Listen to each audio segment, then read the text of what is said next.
Well, hi there. It's Audrey, a Firestone speaker, author, coach, and I'm excited today that I'm beginning a little mini series about how to create a powerful presentation in 3 simple steps.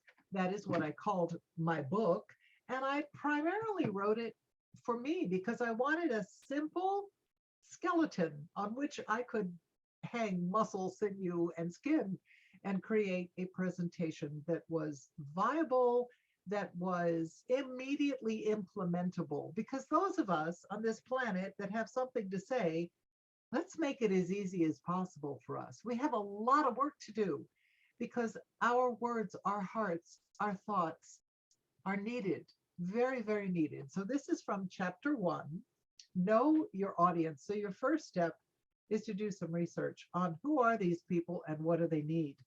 So I'm going to alternately read and make some comments. So know your audience. Who are the people who fill the seats? What do they need? What do they want?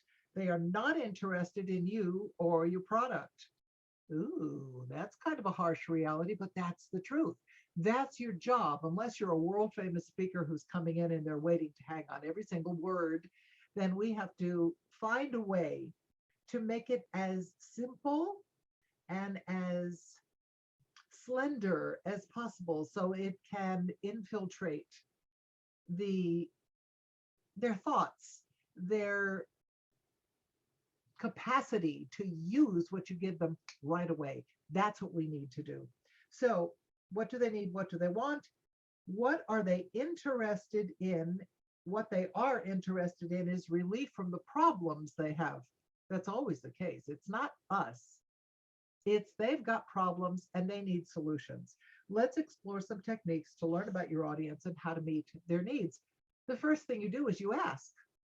So Stephen Eggleston, consultant and trainer, says a small amount of research into the makeup of your audience will reap large benefits at on presentation day. So ask the meeting planner or the person in charge of the presentation what their people need. For example, as teachers, we are here to serve our students.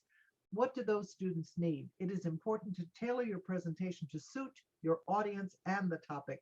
You will make your event planners and hosts very happy in the process.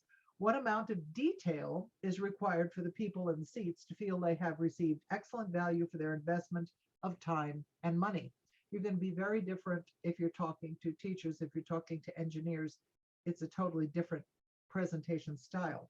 You will need to be informed and present what your audience wants. Bells and whistles are nice, but they're fluff. That can be entertaining fluff.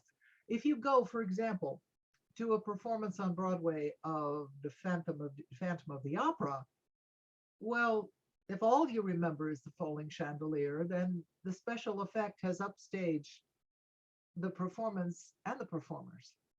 So you want to have meat that they can use right away. Your opening statements must grab them in the first minute. I would rewrite my own book and say less than a minute. Your average listener's attention span is becoming shorter and shorter. We have become used to 30-second commercials. Students are even less likely than adults to listen to long-winded sentences. Oh, I can vouch for that. Absolutely true. Let's talk about service. One of the ways to become an excellent presenter, speaker, and leader is to serve.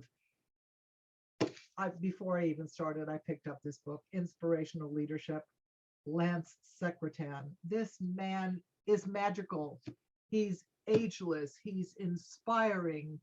He is so spiritual and so practically grounded. If you want to read about servant leadership, read any of Lance Secretan's books. They're extraordinary. All right. When you focus your energy on serving your audience's needs, you're halfway there to winning the respect and admiration of your clients. Knowing your audience has a great impact on how you organize your research, the manner in which you give your presentation, and even what kind of language you will use. Talking down to an audience doesn't do it. Above all, you must be understood. If you're talking to engineers, you need to deal in specifics. If you're talking to your heavily scheduled boss, lay out the plan and the results as fast as you possibly can.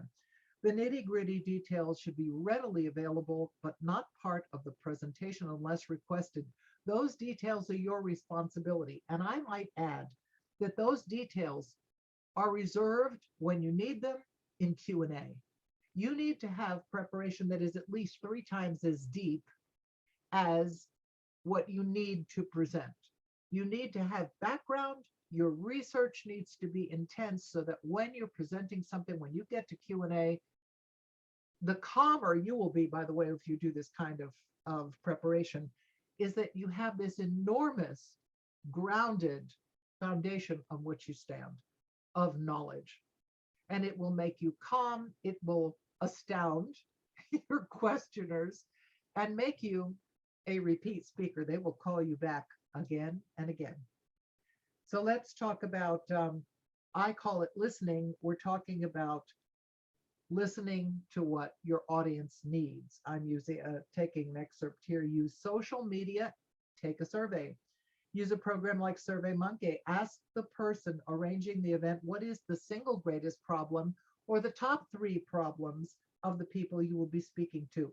Design your presentation to solve those problems. That makes it so easy and specific for you. It saves you so much time. The more you serve what they need, you are making your presentation, research, and writing and execution so much simpler.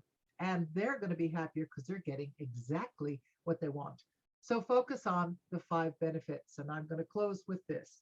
Your audience and your colleagues don't care about you, as I said, or the product you're offering. They care about getting their problem solved. 1, they need to be assured they're not wasting their time. 2, they need to be assured they are not wasting their money.